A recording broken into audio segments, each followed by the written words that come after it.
وعملوا الصالحات وتواصوا بالحق وتواصوا بالصبر. صدق الله العظيم.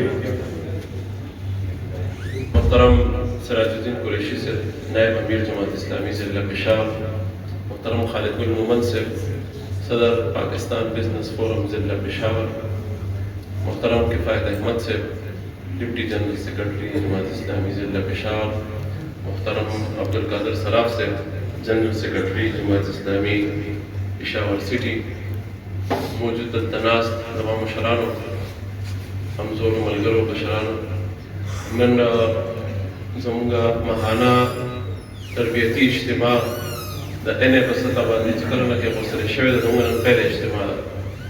دې نه مخکې تېره میاشت هم د ضلعې اړخه پروګراماتو، هغې نه مخکې موږ د امیر یوسف صاحب دوره وه او انشاءالله زموږ دا پیل اجتماع وه، نو ځکه موږ نن دلته د ضلعې دفتر په دې حال کې کېغوستې ده.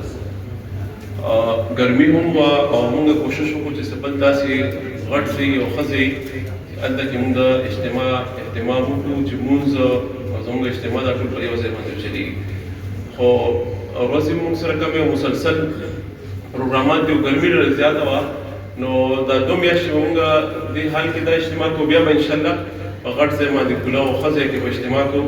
او دا زموږ دلته ناست چې څومره ملګري دي، ارکان دي، کارکنان دي، هغې هر یو له بیا موږ هدف هم ورکوو چې ځان سره به د اجتماع د یو کس به هم راوستلی. ولې زموږ الحمدلله د NA سټرنث چې کوم دی، تنظیمي سټرنث، هغه 400 نه بره دی. محترم امیر ضلع بهرالله خان ایډوکیټ صاحب ته خوش آمدید وایو. یو څو پوینټو کې به خپله خبر راغونډو، بیا محترم امیر صاحب خطاب وي.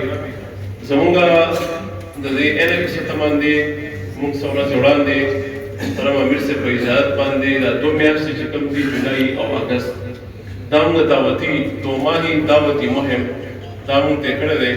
او په دې کې زموږ دا کوشش دی چې موږ په هر یو ویلیج کونسل کې د قرآن درس، د قرآن کلاسونه، د فهم القرآن کلاسونه وکړو. نو هغې دپاره موږ په اجلاس کې په 33 ځایانو موږ ته دغه راغلي دي تفصیلات چې هلته به انشاءالله فهم القرآن کلاسونه 7 روزه 5 روزه، او په چوکیاتګار کې به زموږ کوشش وي چې 4 روزه فهم القرآن کلاس وکړو.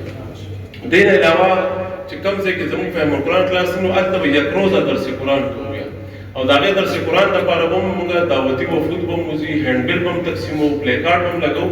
یو ورځ نه مخکې هلته کې به 2 ورځې کم از کم اکټیویټي، او بیا به په یو ورځ باندې په یو غټ ځای کې به د قرآن درس قرآن کوو. او زموږ چې څومره اکابرین دي، مشران دي، هغې نه به انشاءالله موږ هغې دپاره وخت اخلو. دې نه علاوه زموږ اوس چې کوم فهم القرآن کلاسونه، یو خو په دې PK83 کې بیریباغ الحمدلله وشو، رحمت الله صافي صاحب ناست ډېر بهترین زبردست اخري ورځ باندې په زرګونو سړي او خواتین په هغې کې شریک وو، او زموږ د ضلعې نظم نه محترم سراج الدین صاحب هم شریک وو. زه هم په دعا کې اختتامي نور غلام بی، امیر زون او رحمت الله صافي صاحب، حاجت صاحب دلته موجود دي.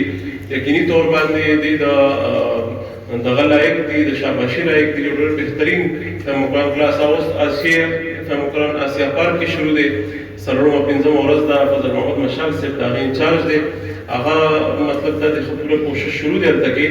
او انشاءالله د 30 تاریخ نه زموږ عبدالله شاه صاحب ناست دی، بشیر آباد کلاس او د لطیف آباد کلاس هغه انشاءالله 30 تاریخ نه وشي. دلته کې جاوید بھائی ناست دی، پرون اجتماع وه، نو په دغه 14 ستاسو د 7 نه د ایجاد آباد کلاس، هغه چونکې د ایوب قریشي صاحب او جاوید بھائی کمباین دغې، او دې سره 14 نو بیا انشاءالله د تحصیل ګورګټ بي او د شیخ آباد دا کلاسونه به د خیر سره حاجي سیف الله صاحب هم ناست دی، هغه د کمیټې انچارج د شیخ آباد کلاس دا شروع دي. دې سره به زموږ ګزارش وي ټول څومره نمبرات ده، افتخار به یې ناست دی، هغې اجتماع ارکان زر راوغواړي. نو 2 کلاسونه په هغه رنګ روډ نه هغړې موږ دغه ډیسایډ کړي دي. په هغې علاوه چې کوم ځایونو کې الصلاة والسلام على خاتم النبيين. أما بعد، أعوذ بالله من الشيطان الرجيم. بسم الله الرحمن الرحيم. كنتم خير أمة أخرجت للناس تأمرون بالمعروف وتنهون عن المنكر. صدق الله العظيم. محترم امیر NA، محترم سراج الدین قریشی صاحب، نائب امیر ضلع، جماعت نور ذمہ دارانو، حضور عمراو، قیمینو، دې نشست کې ناستو ډېرو محترمو ملګرو، زړو ملګرو او نویو ملګرو، ما ته حافظ صاحب ویلي چې ته به کلیشه سیویلایزیشن تهذیب هم کا تصادم د تهذیبونو په منځ کې چې کوم جنګ دی هغې باندې به خبره کوې. زه به کوشش کوم چې لږه خبره وکړم، مختصره خبره وکړم. دې نه مخکې تاسو یو تقریر اورېدلی دی، خو زما به دا ګزارش چې دې دوران کې به تاسو کې یو قسم نه تپوس هم کوم چې دا ما څه ووایي نو ته به دې څه پوه شوې. ځکه زمونږ په باره کې یو ډېره عجیبه خبره په سروس کې راځي او دا خبره چې ده نو دا مضبوطه خبره ده چې زمونږ لیول اف انډرسټینډینګ چې دی، زمونږ د سم مجبور چې کوم لیول دی، زمونږ د پوهې چې کوم ډېر زیات لاندې روان دی. ډېر خلک چې دی هغه ډېرې خبرې کولی هم نه شي، لکه د ما غوندې زه خو د جمعه صاحبي یو فټ سولجر یم، ټول عمر مې بینر پوسټرې لګولي دي، خو په ډېرو خبرو باندې زموږ ډېر خلک نه پوهېږي. مجلس کې به خبره وشي چې بیا چا نه تپوس کې ته دا لږ ایکسپلین کړه، هغه یې ښه خبرې وکړه، خو دا ټولې ښې خبرې دي، دا د دین خبرې دي او دا به مونږ زده کوو. خو زما چې کله په خپله بیا هغه په ویلیج کونسل کې ودرې او په زون کې ودرې یا په خپله اجتماع کې ودرې نو هغه بیا خبره نه شي کولی. زه به کوشش کوم چې داسې ډېرې جذباتي خبرې ونه کړم او ډېرې داسې ګرانې خبرې ونه کړم او داسې ډېرې هغه خبرې ونه کړم چې په هغې زه نه پوهېږم او تاسو هم نه پوهېږئ. ځکه دا تر کې اتنې شست مونږ کوو دې دپاره چې مونږ ته د زړو خبرو تذکیر وشي، زړې خبرې مونږ ته رایادې شي او چې په کوم خبرو مونږ عمل نه کړو چې په هغې عمل شروع کړو او په کومو خبرو نه پوهېږو چې په هغې باندې مونږ د ځان د پوهېدو کوشش وکړو. هغه دا دی چې کوم خلک، کوم قومونه یا کوم خاندان یا کوم فرد یا کوم ځوان یا کوم بوډا هغه خپله ماضي هېره کړي. چې کله د هغه خپله ماضي هېره شي، د هغه خانداني ماضي، د هغه تحریکي ماضي، د هغه د امت ماضي، د هغه د دین او د نظریې ماضي، د هغه د مذهب ماضي، د هغه د شریعت ماضي، نو تا یاد لرئ دا مسلمه خبره ده چې دې سړي د خپل حال چې دی دی په خپل حال نه پوهېږي چې دې لمحه موجود کې زه څه وکړم.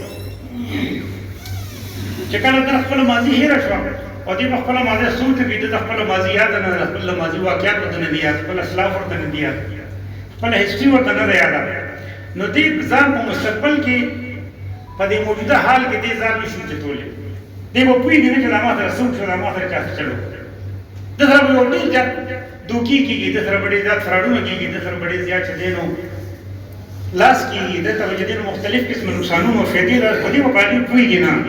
هغې وجه به صحیح د ده دا خیال دی چې زه دې وخت کې د ټولو نه هوښیار سړی ځم، د ټولو نه سمجدار سړی ځم، ځکه چې ما ته قرآن پاک کې 10 آیتونه یاد دي.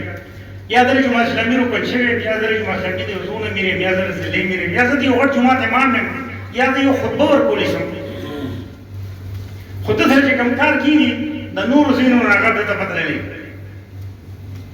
او بیا د خپل مستقبل باره کې خپله نقشه هم نه شي جوړولی چې زما د مستقبل څه نقشه ده.